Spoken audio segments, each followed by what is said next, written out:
Selamünaleyküm.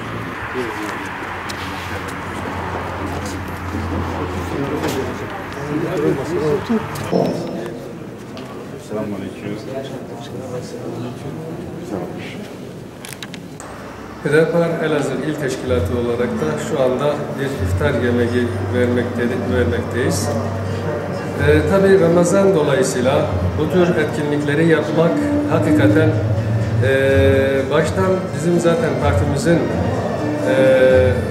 ana temellerinden bir tanesi olan İslami referansların zaten önemli. Ramazan bizim için çok önemli olduğundan dolayı halkımızı kaynaştırmak, halkımızı bir araya getirmek, bütün sivil toplum kuruluşları, siyasi partileri ve bütün düşünceden insanları bir araya getirmek, aynı zamanda biz bir görev olarak biliyoruz. Toplumu ayrıştırmadan, toplumu birleştirmek amaçlayan bir iftar programını düzenlemişiz. Doğrusu siyasetin tıkandığı bir zaman dilimini yaşıyoruz. Ülkemiz ve Orta Doğu adı verilen İslam coğrafyası siyaseten İslami kesimlerin ortaya koymaya çalıştığı siyaset noktasıyla tıkanmış durumdadır. Coğrafyamız o yüzden kan ağlıyor. Memleketimizin bir kısmında da çatışmalı bir durum ve ortaya çıkan mağduriyetler söz konusudur. İslami muhalefet şiarıyla yola çıkan Hüdapar, yeni bir siyasetin, yeni bir siyaset anlayışının topluma hakim kılınması gerektiğini düşünmektedir. Bunu da İslami muhalefet görevinin bize yüklemiş olduğu misyonun gereği olarak Hüdapar yerine getirmeye çalışıyor.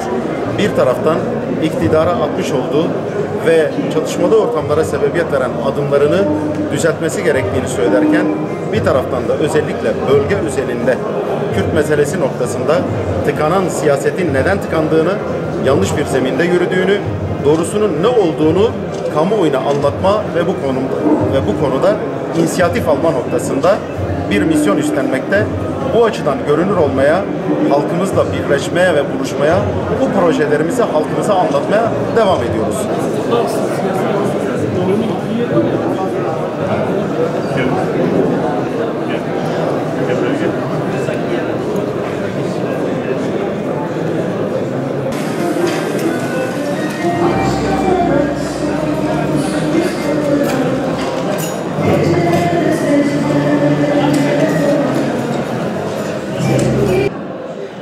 Cinni şeytanlar Ramazan ayı münasebetiyle zincire vuruluyor. Ama insi şeytanlar yeryüzünde Allah'ın kendilerine onlara mühlet vereceğim dediği vaadinin gereği olarak dolaşıyorlar. Yeryüzünde fitne ve fesat çıkarmak, şeytani bir düzeni hakim kılmak için mücadele ediyorlar. İşte coğrafyamıza bakın. 100 yıl sonra bunun meyvelerini, o zakkum çiçeklerinin meyvelerini şu anda dermenin, elde etmenin zevkini yaşıyorlar. Ve Müslümanlar olarak bizler ağlıyoruz. Yüreğimiz kan ağlıyor, coğrafyamız kan ağlıyor. Memleketimizde başka sorunlar, bir azası olmakla iftihar ettiğimiz İslam ümmetinde ayrı sorunlar var. Biz iyi durumda değiliz değerli kardeşlerim. Müslümanlar olarak biz iyi durumda değiliz. Ne yapalım peki? Oturup halimize ağlayalım ya da bunları görmezden mi gelelim? Hayır. Allah'ın dininde biz Müslümanlar arasında ümitsizlik olmaması lazım. Onun için ümitleri yeşertmek zorundayız. Bozulduğu yerden düzeltmemiz gerekiyor. Nereden bozmuşlarsa oradan düzeltmemiz gerekiyor. Ülke beşe bakmadan, bozuklukların dağ gibi olduğuna bakmadan, bütün bunların hepsi belki de kardeşliğimiz için, belki de terbiye edilmemiz için, belki de düşmanlarımız tarafından bir eğitime tabi tutulmamız için rahmani bir terbiye metodudur, bir imtihandır. Ümitsizliğe kapılmamamız gerekiyor. Ne yapalım sorusuna cevap bulmaya çalışalım.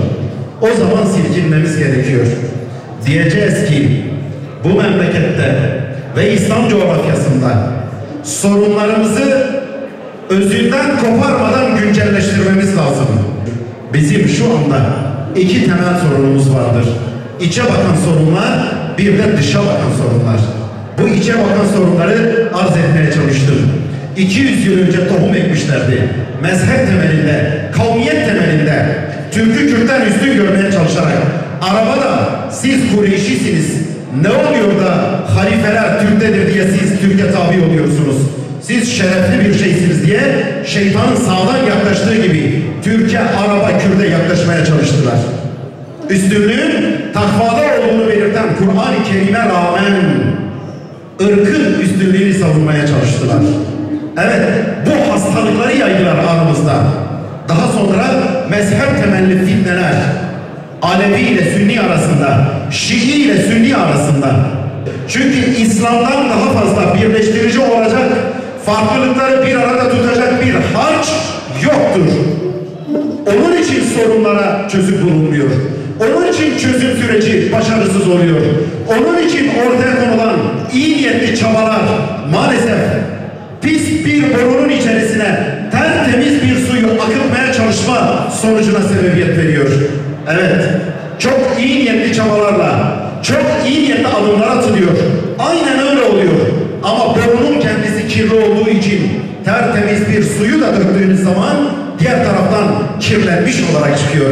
Yoksa elinde su bekleyen kardeşlerimizin niyetleri hem temizdir, hem sağlamdır, hem de ellerindeki su temizdir. Onun için İslam kardeşliğinin dışında bu meseleyi çözecek başka bir çözüm yolu yoktur. Bunun siyasete hakim olması lazım. Bu denenmiştir.